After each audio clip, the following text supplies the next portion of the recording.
England versus Holland, the highlights in Match of the Day at 10:35. But now on BBC One, it's you who made the difference. Success stories from Crimewatch.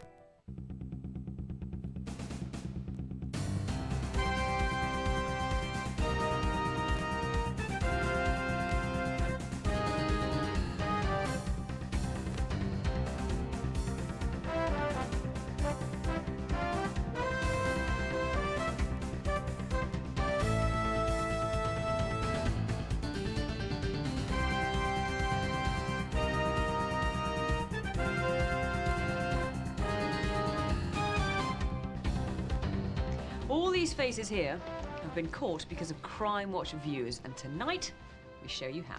First, the power of CCTV. There are now control rooms like this one up and down the country monitoring thousands of cameras. Take a look at this to see how powerful they can be. This is a nightclub in Doncaster in October 1999. I was just out celebrating a friend's birthday with a group of friends. But as he left,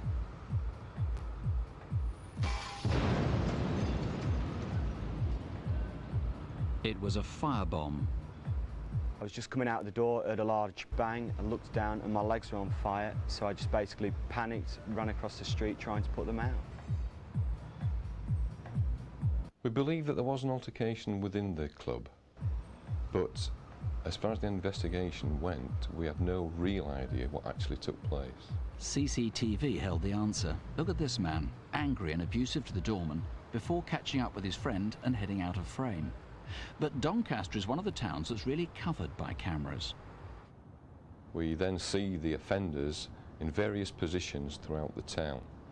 They are then tracked as they walk onto a 24-hour filling station. At the filling station, they are actually seen to purchase the component parts of the petrol bomb. The petrol can, a pound's worth of petrol, a bottle of milk and a pack of paper tissues. We then track them as they walk through the town. They are now holding a bottle which no longer contains milk, and it's clearly seen to contain some other liquid.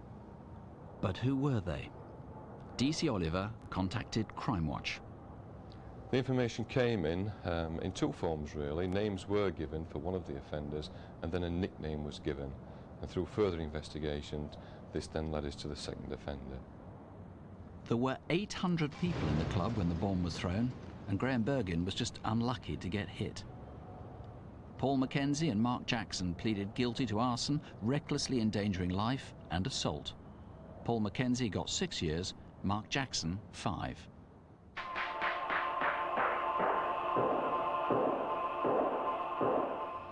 Whenever someone's jumped bail, the police's priority is to find them and bring them to justice as soon as possible, sometimes in the strangest circumstances.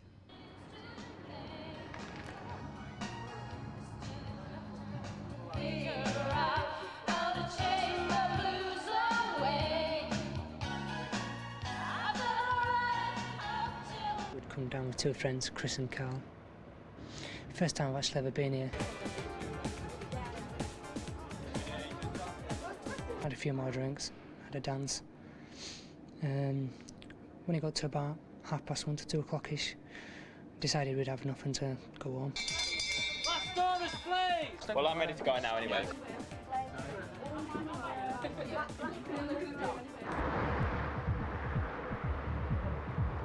Just as we were about halfway up the road, we was collared by 3 blokes that was actually in the pub that night. Right! Right! Where do you think you're going, like? Yeah, you! I am talking to you. Where do you think you're going? Where are you going? We don't want any trouble. Then. Yeah, come on. Hey, we don't want any trouble. Ah! Hey, leave him. And that's put my hand up to my throat, was trickling coming down my arm. And as I let go, there was just blood pouring everywhere. I decided to run back into the pub to get help. Paul came into the bar, very ashen-faced. So I went straight round. Let's have a look. Moved his hand away, realised that his throat had a big gaping hole in it, grabbed a handful of towels off the bar, put them to his throat, and basically laid him down with his head tucked forward, so the one open with his neck up. I was terrified, I was scared, I thought I was going to die. Didn't know what to think really, I thought that was it, I thought it was over. Excuse me, lads. lads. What? I've got to ask you to come back into the club with me. What for? I'm done out. When are you back in club? You what? I'm done out. What do you want? What for? Side, mate, please. With there being 3 of us and 3 of them, I don't think it'd have been worth their while for them to do a runner, to be honest with you. Stay there, fellas. Come on through, girls. Good night, mate. Good night. Good night. Good night. See you next week, girls. Good night, girls. Good night. See you, girls. Bye.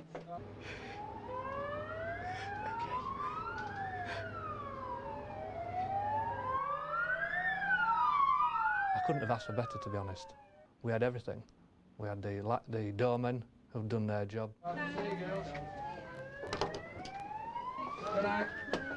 We'd recovered the knife, we'd preserved the scene, we got forensic from the scene, and we had the prisoner and the witnesses. He subsequently attended an identification parade and was picked out by a number of people. And then just before he was due to go for trial the following year, he failed to appear at court. I was upset that he got bail. I mean, basically, he shouldn't have been out on the street. For what he done, anyway. We have a lot of contacts within West Yorkshire, but when you go outside of West Yorkshire, you're on foreign territory, really. And we really needed some help to try and trace Mr. Noble. This is Simon Noble. He's wanted in connection with an incident outside a Bradford nightclub in which Paul Murphy's throat was cut. Fortunately, Paul survived, although badly scarred. Now, please don't approach him, but call... There were a couple of calls that we got that stated he was in the Blackpool area. He was going to be at a certain premises at a certain time on a certain date, and we acted according to that.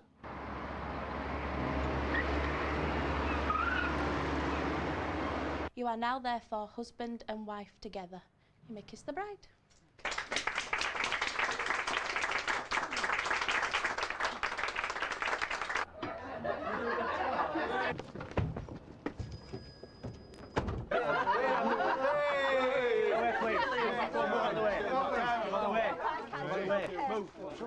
Simon Noble, I'm arresting you on suspicion of wounding Paul Murphy. Oh, come on, it's my wedding, that's it.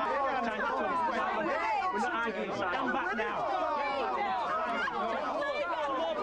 Leave it. Sort it out now. OK, thank you very much. Thanks a lot. Bye. All right. Simon Noble was taken away very quickly, and we then explained to the family what was happening, and we just left them in a state of confusion. You know what about him? You arrest them as and where you can, can't you? Nobody's above justice, are they? Even on your wedding day or not. Be all right. Step away. Move away. Oh, come on, mate. Just drive off, will you? Come on, You're going to do it. go Just get going. Oh, he's very upset. Can't you just leave him with us? Simon Noble was convicted of grievous bodily harm and sentenced to 8 years. Coming up, a terrifying road rage. Open the door. Open the bloody door! The bank robber who tried to cheat the CCTV and failed. Gloves off, into the bin. And the hat now. Yeah. He's bold. And remember, the sex attacker with a scar on his stomach will tell you who he is. You do me a favour, could you lift your T-shirt up for me? Tonight's not just about solved cases. It's also a way of saying thank you in other ways on still unsolved cases. Crimewatch shows the worst in people, but it also brings out the very best. What sort of thief targets the very elderly? Oh, hello there. Are you the gasman? Your thermostat's broken. You're going to need a new one. OK. Cheers, mate. How much is it going to cost me then? £250. Since she didn't have that sort of money, he kindly said he'd drive her to a cash point. Cheers. I'll go into Newport, be back in the afternoon. And that was the last she saw of him. A week later, and for his next victim, he had an accomplice. Hello there. I've been doing some work on a roof up the road, and I couldn't help but notice you've got a few tiles off your roof. I could do the work for you. How much would that cost me? Well, it's going to be about £400. That's a bit excessive, isn't it? Could you do a cheque first? Yeah, right.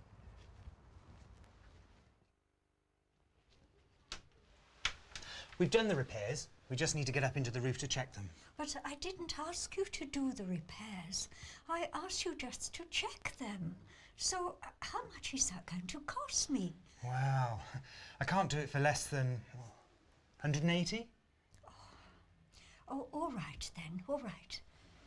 I'm not a foolish person, I hope not, anyway. I thought they were honest, and I thought they were proper working people. Oh, you've left muddy footsteps on my carpet. Oh, yeah. Have you got some newspaper to clean up the mess? Oh, they must have been very cool people. Very cool, and they must have done it before. Cheers. Would it be possible to have the payment now? Oh, they were so calm. I can't believe how calm they were. I'd like a receipt. Oh, you don't have to worry about that. We can write the receipt out in the van. Oh, yeah. It happened so quickly, it was like lightning. I can't believe how quick it happened. I knew something had happened. These princes, they were in the bedroom. Why should they want to go across the bedroom? They had found and taken her life savings of £16,000. Well, they were very unfair, weren't they, to have done that after I had paid them that £180. After Crimewatch, there were dozens of calls to help, but many more offered donations for that lady. Fivers from children to one gift of £1,000. So far, she's received over £5,000. She dropped me a note to say, please thank your viewers. Sadly, though, this man has not been caught. Who is he? On this or any other crime you can help with, call Crime Stoppers 0800 555 111. One of the other crimes that struck a chord with Crimewatch viewers was a murder in Worthing on the Sussex coast. In fact, you may remember the name of the victim, Jean Barnes. Jean Barnes had lived in this house since the 1950s when she was a civil servant. She was a Cambridge graduate, fluent in 5 languages. Tragically, the man she'd hoped to marry was killed in the Second World War, and after her parents died, she became a bit of a recluse and lived among the memories. She was a very clever person and extremely bright. She was not senile in any shape or form. She knew exactly what was happening in the world. University has awarded the Bulwer-Lytton Prize. With my sight being a problem, she would often ring me up and she would read me the bits in the paper, which was very nice of her. In fact, the neighbours would call each other regularly just to check they were okay. Hello, Nan. Yes, I'm fine. And you? Good. Between January and June of 1999, Miss Barnes reported a series of minor thefts. Is that the police? Yes, it's Jean Barnes here. I'm sorry to bother you again, but a picture's now gone. No, it's gone clean off my wall. It was a lovely picture. The officers that attended couldn't find any forced entry. Naturally, the crime prevention officer went round and she changed her locks and took other security precautions. More ominously, she was surprised on her doorstep and physically assaulted while putting out the milk one morning. And this, I suddenly felt he was grabbing me on the arm. Suddenly, I don't know, he was hiding in the bushes or something. Do you know what he was trying to do to you? Was he trying to sort of attack you, or was I don't know. But funny things have been happening. It's very, very frightening. Right. In April, she had a very strange phone call from a man. He pretended to be from her bank and asked very personal details about her date of birth and that sort of thing. He wanted to know my age and my account number, and he asked me a lot of personal questions. Then in May, she had a credit card and a bank card arrive from the Alliance Leicester and from Barclaycard. She hadn't ordered those. But could you please find out what's going on? Oh, and I can't find my barometer anywhere.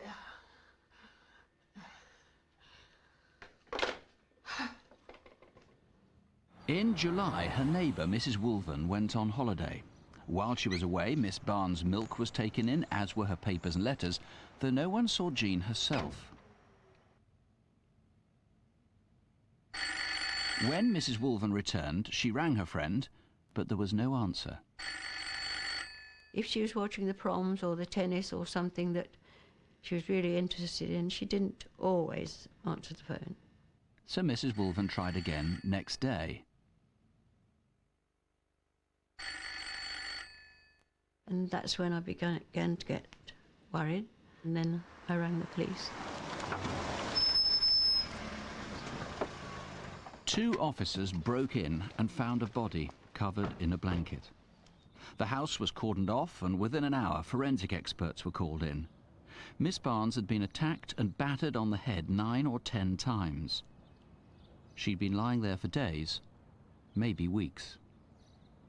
I did say to the policeman, I felt awful thinking possibly she had been lying there a long time and no one finding her. Honestly, my breath just went. I just couldn't get my breath. A few days later, the local milkman came forward with a note he'd found on Miss Barnes' doorstep. He'd thrown it away at the time, but found it again when he rummaged through his bin. This letter said that Miss Barnes was going into a nursing home, she wanted to cease deliveries, and could the milkman leave the final bill. He'd left the bill, and it had been paid by a cheque. Both the cheque and the note were dated after Miss Barnes' death. So the note from the milkman was the first time that we knew that someone had been targeting her and had written the note to cover up the murder, as we later discovered, not only to cover up the murder, but to continue to steal from the house, even though her body lay there. Then another piece to the jigsaw, a bill from Seaboard Electricity. The envelope had been torn in half and matched the note found by the milkman. But more intriguing, the electricity bill had been paid. So 3 samples of handwriting, none written by Miss Barnes. Who did write them?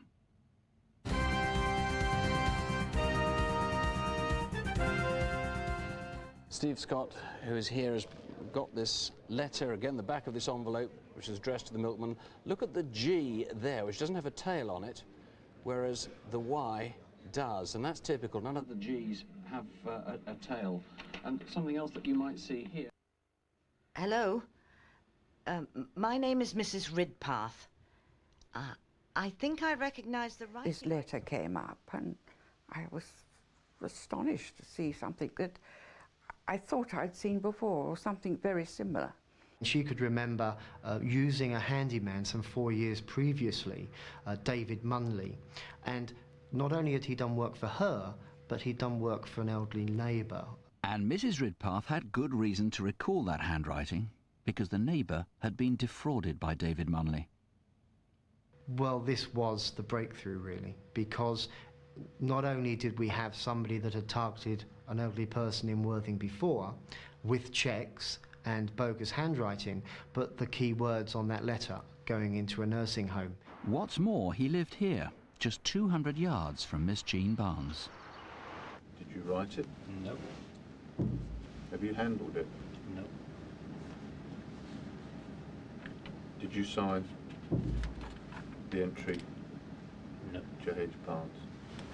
He totally denied any involvement in the murder. He denied knowing Miss Barnes. He denied ever being in Miss Barnes's house or having anything to do with her whatsoever. Despite Munley's convincing denials, the evidence from his own home soon became compelling. They lifted up the loose floorboard, and underneath there was Jean Barnes's membership card for the civil service. And so we had property from her, an understairs cupboard under the floorboards at his flat. While he was in custody, 2 antique dealers came forward to say that they'd heard that he'd been arrested and that they had been buying antiques from him, paintings and a barometer. So, Oh, so you've still got the old barometer then? well, yes, got the barometer because it doesn't actually work. The story he told me was that his aunt had passed away and she lived up in Norfolk or Suffolk, and he and his brother were actually clearing out the property and bringing it all down here to sort out and sell. When we looked at the paintings, they had stickers on them that were 100 years old in Miss Barnes's mother's maiden name, and we had property back in the house which had rickets and the same sticker from this removal company in Manchester. So we were very, very pleased with what the antique dealers were telling us. Then, conclusively, a tissue found at the scene of the murder came back from the labs with Munley's DNA, and a footprint in the hall matched his shoe. David Munley, you are charged that you, between the 1st of July 1999 and the 26th of July 1999, at 9 Tennyson Road, Worthing, in the county of West Sussex, murdered Jean Helena Barnes, contrary to common law. Do you wish to apply to that charge? Yes, I did not murder Jean Barnes. In December, with overwhelming evidence against him, David Munley was convicted of the murder. But he has never admitted his guilt.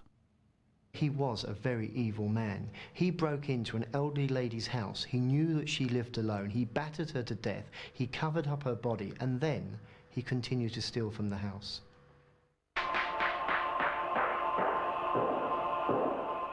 Coming up, we reveal the man who may hold the key to one of the most notorious unsolved crimes, the murder of estate agent Susie Lamplugh. And we meet the boy who lost a hand and was blinded in a bomb blast for which no one can find a motive. Sometimes on Crimewatch night, it's really hard to tell how good the information is coming in from your calls. In this next case, when 3 people rang in giving the same name, we knew we were onto a winner. 2 girls had been hogging the outside lane of the A1M, and the driver behind was getting angry. I know. What's the matter? What's wrong? It's just some bloke in the car behind. He keeps flashing me. An idiot. As the girls pulled off the motorway onto the slip road, he pulled in front of them and jammed on his brakes. Are you all right? What's he doing? I was panicking to try and start the car and get moving. Lock the door! I was so scared. I didn't know what to do. There was no chance of us like trying to defend ourselves really because he was so big. Open the door! Open the bloody door!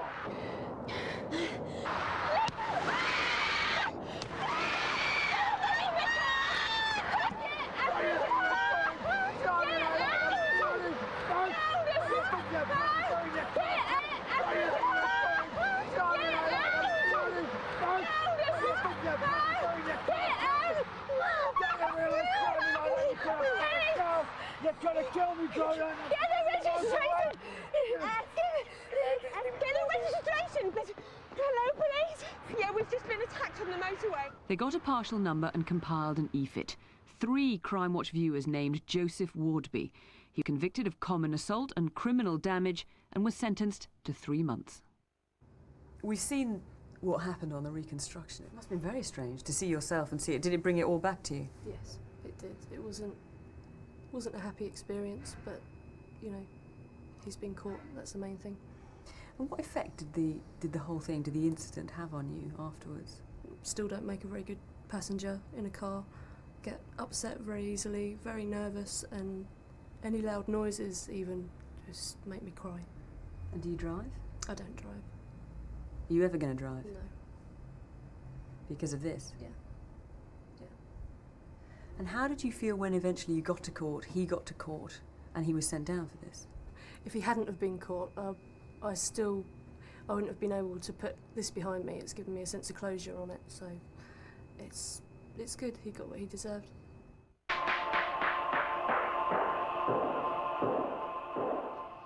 This year, as always, we covered high-profile murders like Damilola Taylor and Sarah Payne. In fact, we still need your help on a case that's rarely been out of the news since it happened 15 years ago.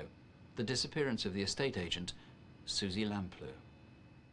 Last summer, we showed this picture of Susie, the first appeal to point out how she'd looked when she disappeared. For 14 years, people thought she had dark hair, but the highlights substantially changed her appearance.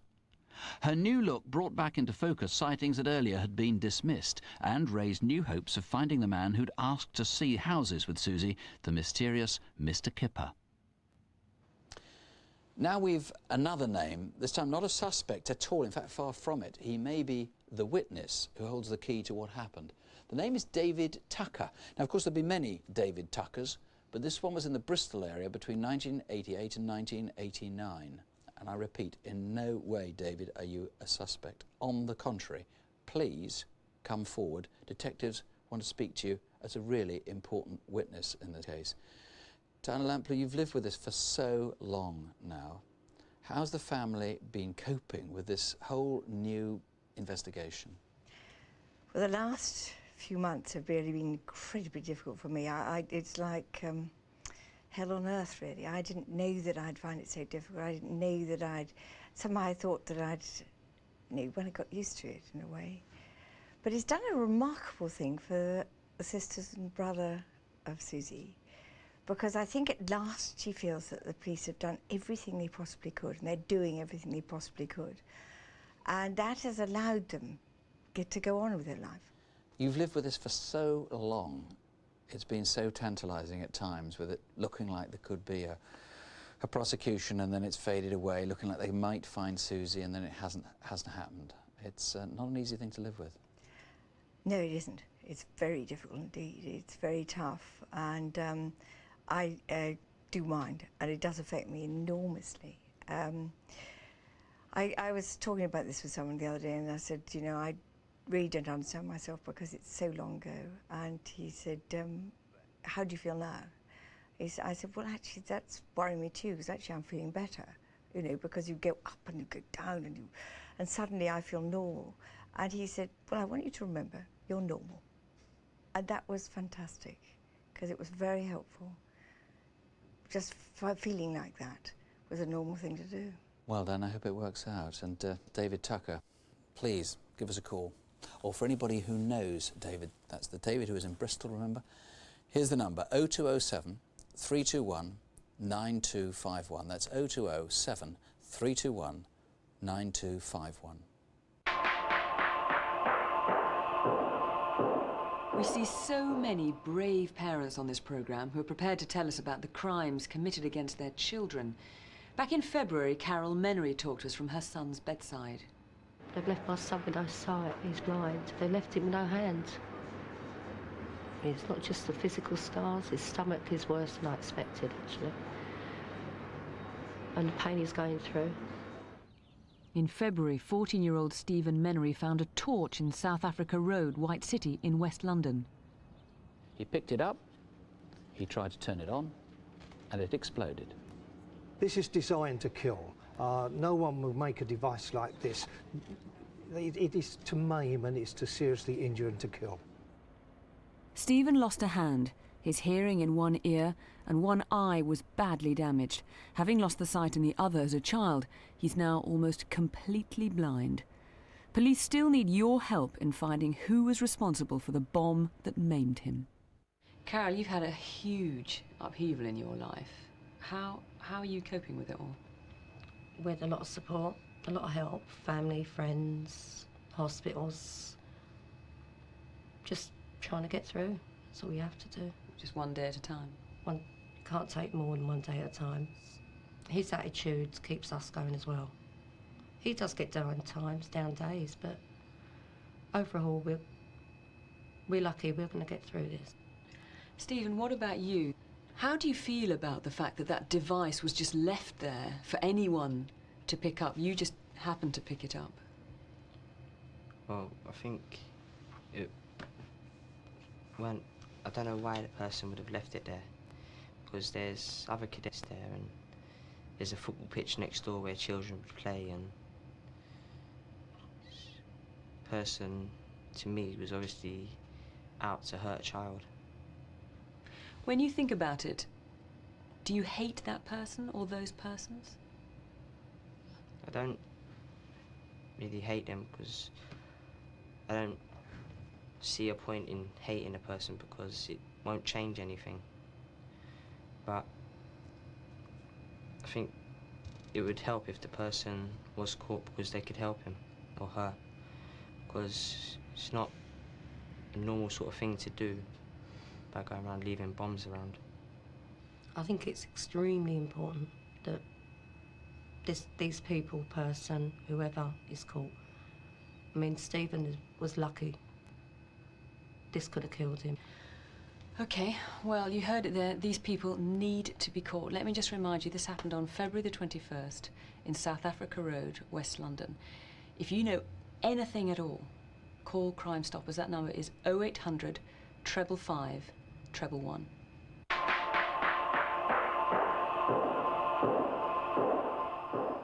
Here's one that did get a result, once again thanks to viewers who must have been astonished to see someone they recognised on Crimewatch.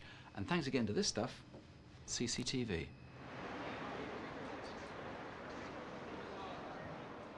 Mid-afternoon, And a robbery is about to take place in a bank in Shrewsbury.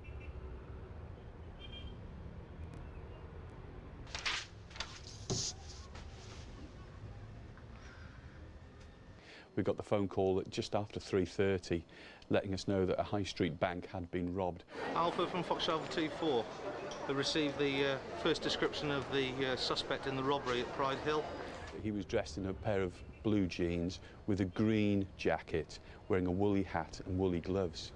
We had a direction of travel from the bank, and we just scanned through the shopping centre security tape on the off chance that he'd used the centre as a route out of the town. And he had, but he didn't leave directly.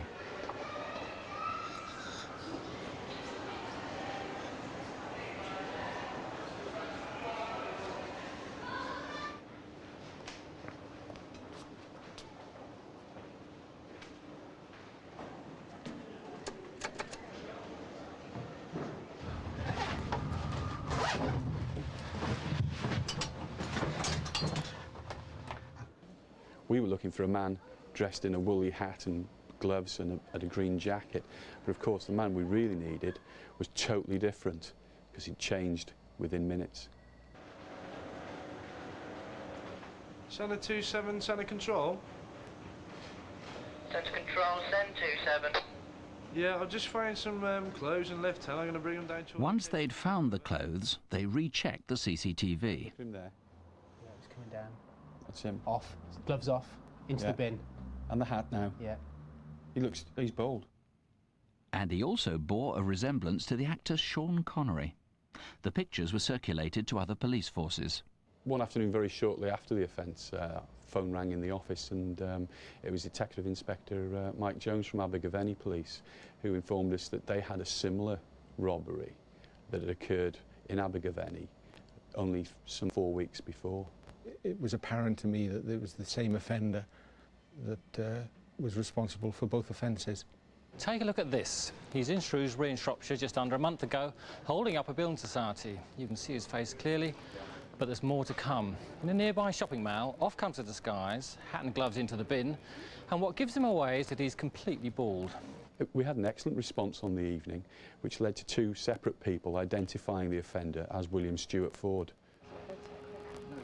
They also discovered he had previous convictions for armed robbery, and the last forced to arrest him faxed through his picture. We received a phone call from Yorkshire, Skipton, from the local CID there, who told us that they had had a robbery, again, with a similar method, similarly described man, exactly the same note. And as soon as we heard this, we were convinced it was our man striking for the 3rd time. So Crimewatch viewers had named him, but no one knew where he was. I went to a local news agency with this picture, and the fact that a lot of ladies has described him as a Sean Connery lookalike. And that made a story for the Daily Star.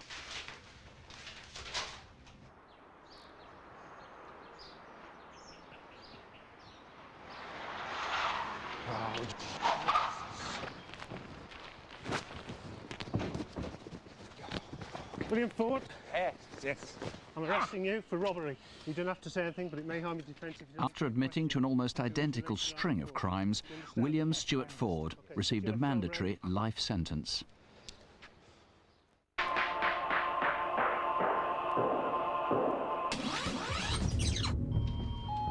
In spring last year, there was a jewellery heist in Leicester's Golden Mile. All of a sudden, I just heard loud screams and a big, loud smash of a glass sound. And I ran as fast as I could to the front.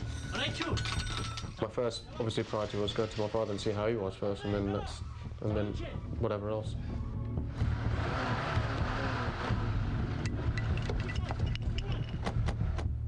This was the E-Fit, which, along with a string of other clues, prompted calls to Crimewatch from all around the Midlands. Several police forces realised they were looking for the same gang, and as a result, when caught on another raid, Atiq Ahmed was charged with a Leicester robbery and got 5 years for each offence. Trevor Masters was wanted for 9 sex attacks, including rape. but jumped bail in August and was given 12 years in his absence. We had over 60 calls after our appeal in December, and as a direct result of one vital piece of information, officers in France began following a trail of cash withdrawals. That led detectives to the French town of Pau, where Trevor Masters was arrested and is now being held awaiting extradition. And this is the charmer who befriended a disabled man in Kent. He drained his bank account and stole his car.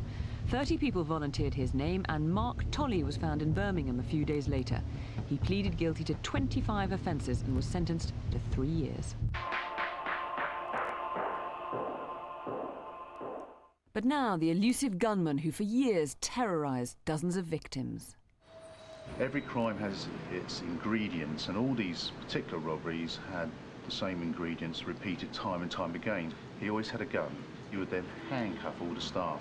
Now, using handcuffs in a robbery is actually rather rare. Whilst in the shop, he would use very often the same words. Don't look at my face. Look down. Don't look at my face.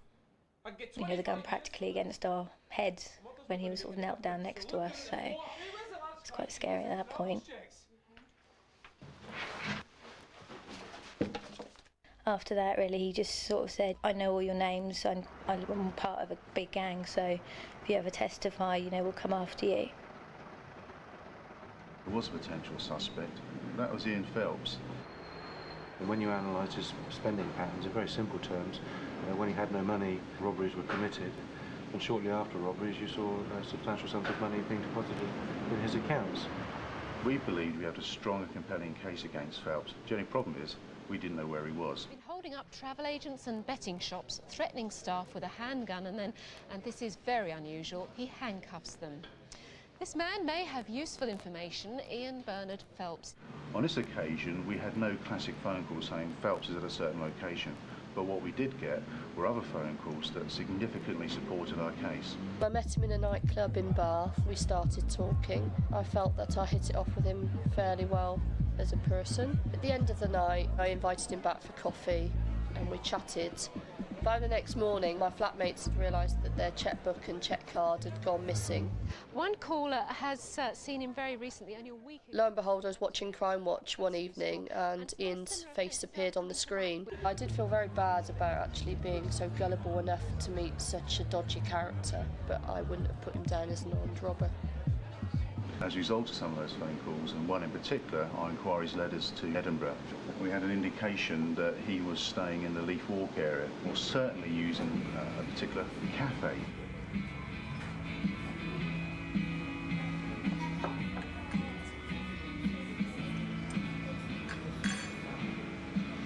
Hello, Mr. Phelps. Who are you? Hampshire CID. You're under arrest on suspicion of armed robbery. No struggle, otherwise it's going to happen. Can I not finish my lasagna? That's the least of your problems, mate.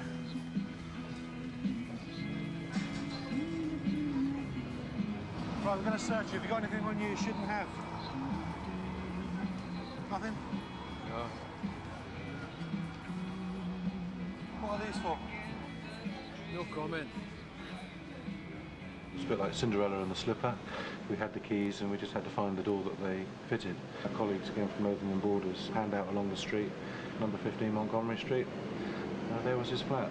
We found his full robber's kit, if you like. We had the black rucksack with blue streaks in it. We had the handgun, which was as described by victims of his robberies. 7 sets of handcuffs. The makeup stick that he used to conceal the tattoo on his ear. So for us, as I say, it was like hitting the jackpot. 18th, 23rd, 28th of June. There were 3 robberies. Well, it couldn't have been me then. I'd been involved in a fight in a pub in Bath, and I had a black eye at the time of these robberies. None of the witnesses to any of these crimes have mentioned anything about anybody having a black eye. So it couldn't have been me. It wasn't me. If Phelps was able to satisfy the jury that he had a black eye, therefore he couldn't be no robber, then there was a serious risk that all the cases, all the charges may be put in peril.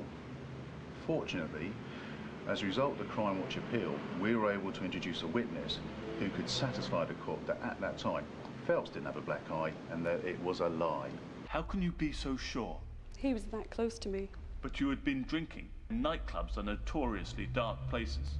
I'd had a few drinks, but I wasn't drunk.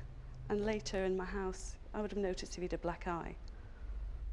The jury didn't believe Phelps. He got 14 years for 11 armed robberies.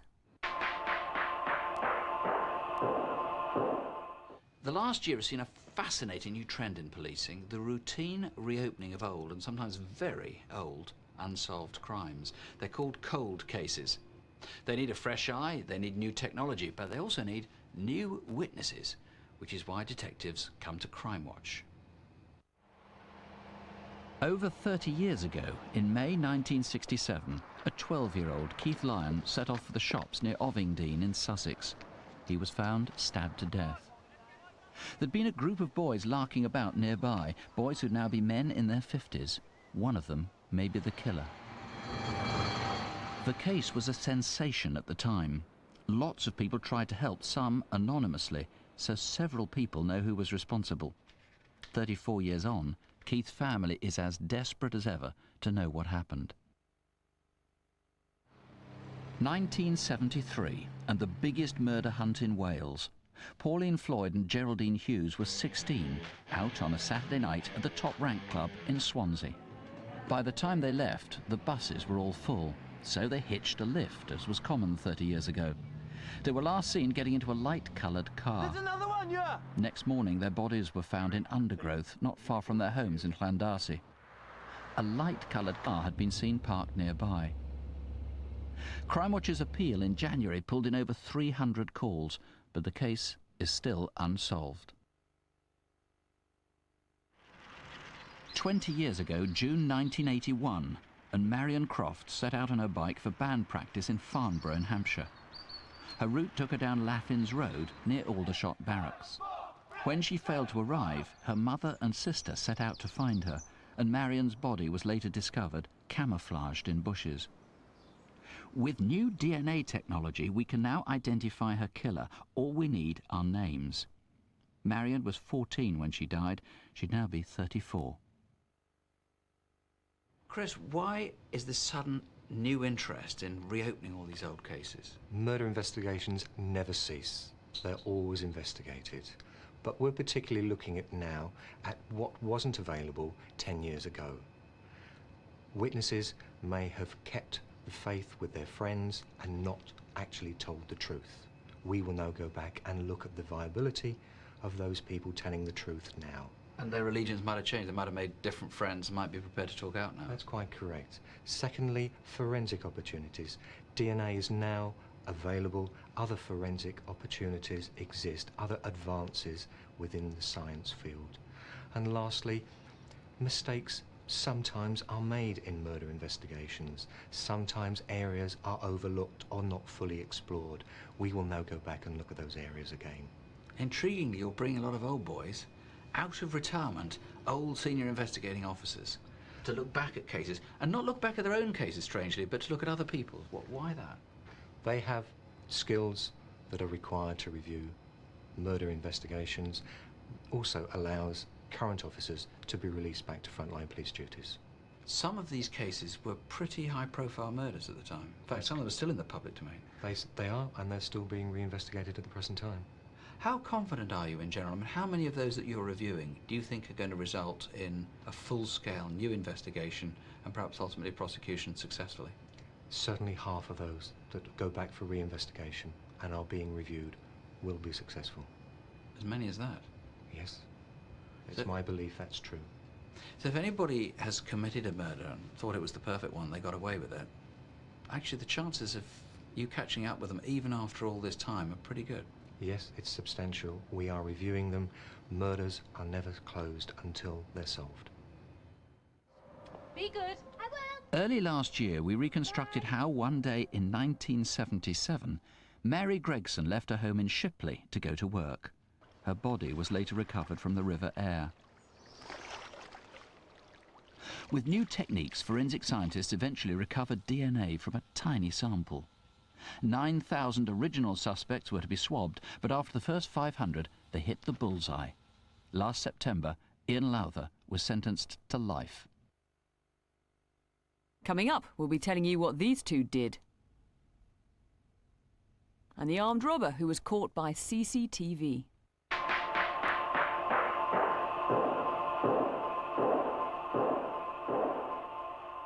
Last autumn, a schoolgirl from East London remembered such vivid detail that she presented Crimewatch viewers with enough clues to catch a sex attacker.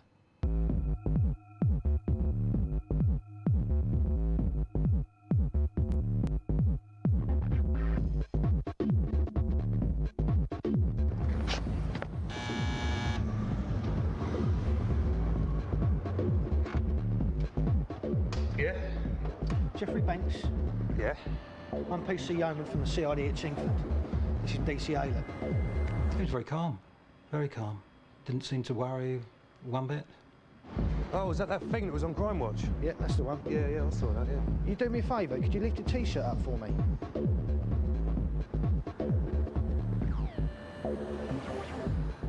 This morning's paper is saying it aims to have petrol available at 70% of its filling stations by tomorrow.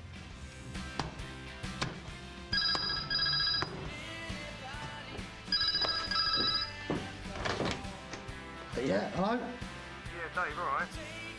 Yeah, listen, mate, I ain't gonna be able to get in today. Are you what? That's my busiest day. No, I'm sorry, Nat, but, you know, something's just come up. Yeah, all right. I'll tell you what, like, can you do me a favour? In future, give me a bit of notice, eh? See ya.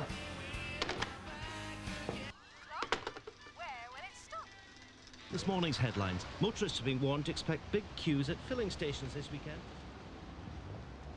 Well, it was the Saturday morning of the petrol crisis, and she has a little Saturday job. And as she was walking down Larkswood Road, she noticed a car driving towards her.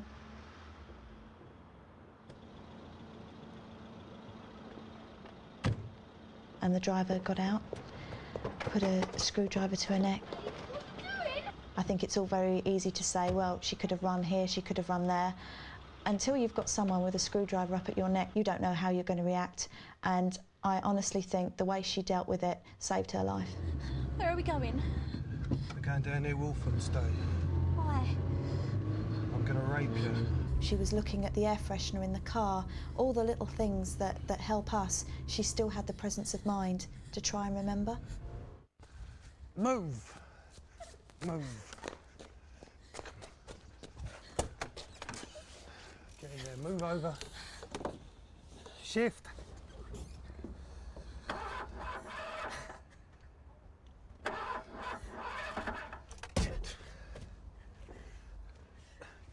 me that.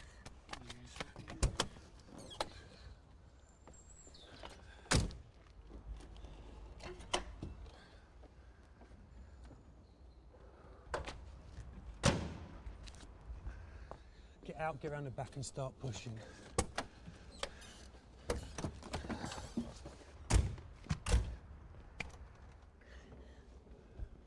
All that he'd made her go through, and then to make her get out of the car and push it because it wouldn't start. I couldn't believe it. Well, you just think that it's a very nasty individual who I believe needed catching quickly. Get back in. Because you never know if he's going to strike again. She was great, she was incredible.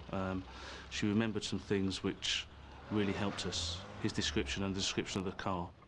The local and the national press coverage, although very good, it had a limited response. Crimewatch was the last third of dice. I can only imagine how terrified she felt as he's dragged her from the car, which he parked quite close behind us. It would have just started raining by the time they got here. It was dark, it's wet, and she must have been absolutely terrified. The man had a large and unusual scar on his stomach, looking like a shark bite. I thought that scar was going to be the most useful part. That was very important to us. I was hoping we'd get 3 or 4 names come forward, which we'd be able to research and hopefully would give us a suspect. The reality was that we had a lot more than that. I think we had over 250 calls. We were looking at them saying, that one looks good, that one doesn't. Fortunately, there was one in there which was right, which was the name of Banks. Within a few days of the programme, he was being researched and the package was being sent to the team to go and knock on his door. There's a very large scar with looked like teeth marks where the stitching was going. So then we've looked at each other and thought, well, hang on, we'll go on from there and take his DNA. Jeffrey Banks, I'm arresting you on suspicion of rape. Have we got time for a wash and tidy up first? What we'll do is we'll follow you up, and whilst we're searching the place, you can have a wash.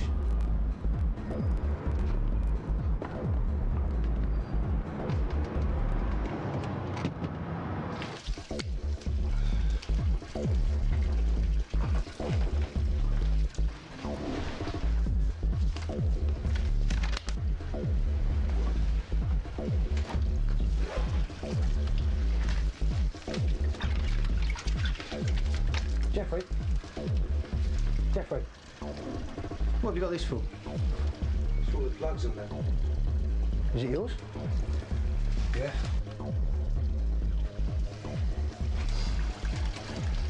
As we were about ready to leave the flat, he then dropped down on his knees, and we thought, you know, it's all going on top here. You know, it's suddenly sunk in that he's going to be taken away, lose his liberty.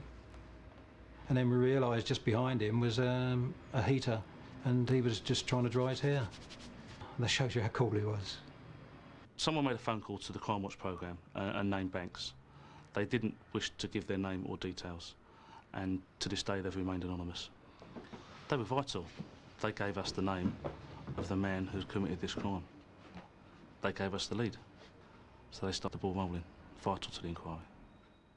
Jeffrey Banks's DNA was a perfect match, and he was sentenced to life imprisonment. After his conviction, it was revealed that he had a long history of violence. The judge commended the police investigation and Crimewatch viewers. If you've been a victim of any sort of crime, there are volunteers now at Victim Support Line. Give them a call. 0845 30 30 900. Meanwhile, back to where we started, CCTV.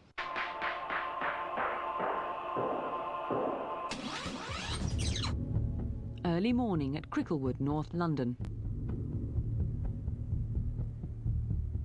He's pulled on a balaclava and pulled out a knife. But roll the tape back to the beginning. It's hazy, but it's enough for Crimewatch viewers. 3, in fact, put up his name, and Peter Kroll was sent down for 9 years.